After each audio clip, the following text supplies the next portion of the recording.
నమస్తే అండి. ఈ రోజు వార్తలు చదువుతుంది ప్రమీల పవన్. ఐర్లాండ్ రాజధాని అయిన డబ్లిన్ నగరం నుండి. ఐర్లాండ్ రాజధాని డబ్లిన్లో ఇళ్ల ధరలు మరోసారి గణనీయంగా పెరిగాయి. గత 3 నెలల్లో కొత్త ఇంటి మధ్యస్థ అడిగే ధర 4,95,000 యూరోలుగా నమోదైంది. తొలి త్రైమాసికంలో మందగించిన మార్కెట్ ఇప్పుడు మళ్లీ వేగం పుంజుకున్నట్లు తాజా నివేదిక వెల్లడైంది. విద్యుత్ బిల్లుల భారం తగ్గించేందుకు ప్రభుత్వం కొత్త ప్రణాళిక రూపొందిస్తోంది. అర్హులైన కుటుంబాలకు ఉచిత సోలార్ ప్యానెల్స్తో పాటు సోలార్ వ్యవస్థల కోసం అందించే గ్రాంట్లను కూడా పెంచే అవకాశం ఉంది. ఈ చర్యలకు ఏడాదికి సుమారుగా 200 మిలియన్ యూరోలు ఖర్చవుతుందని సమాచారం. ప్రపంచవ్యాప్తంగా 4,800 ఉద్యోగాల కోత ప్రకటించిన నేపథ్యంలో మైక్రోసాఫ్ట్ ఐర్లాండ్లోనూ కొంతమంది ఉద్యోగులను తొలగించనున్నట్లు సమాచారం. మైక్రోసాఫ్ట్ ఐర్లాండ్లో 3,500 మందికి పైగా అనుబంధ సంస్థలైన లింక్డ్ఇన్, యాక్టివిజన్, బ్లిజార్డ్ కింగ్లో మరో 2,000 మందికి పైగా ఉద్యోగులు పనిచేస్తున్నారు. ఉత్తర ఐర్లాండ్లో అతివేగంగా వెళ్లే వాహనాలపై నిఘా మరింత కట్టుదిట్టం కానుంది.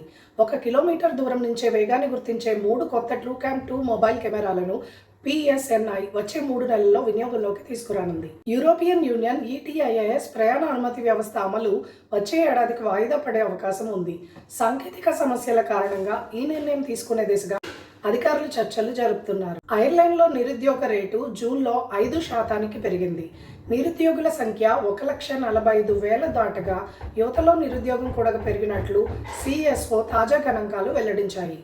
ఐర్లాండ్ EU అధ్యక్ష బాధ్యతల సమయంలో యుక్రెయిన్ యూరోపియన్ యూనియన్ సభ్యత్వ ప్రక్రియలో చారిత్రాత్మక పురోగతి సాధించేందుకు కృషి చేస్తామని టిషాక్ మైకేల్ మార్టిన్ తెలిపారు.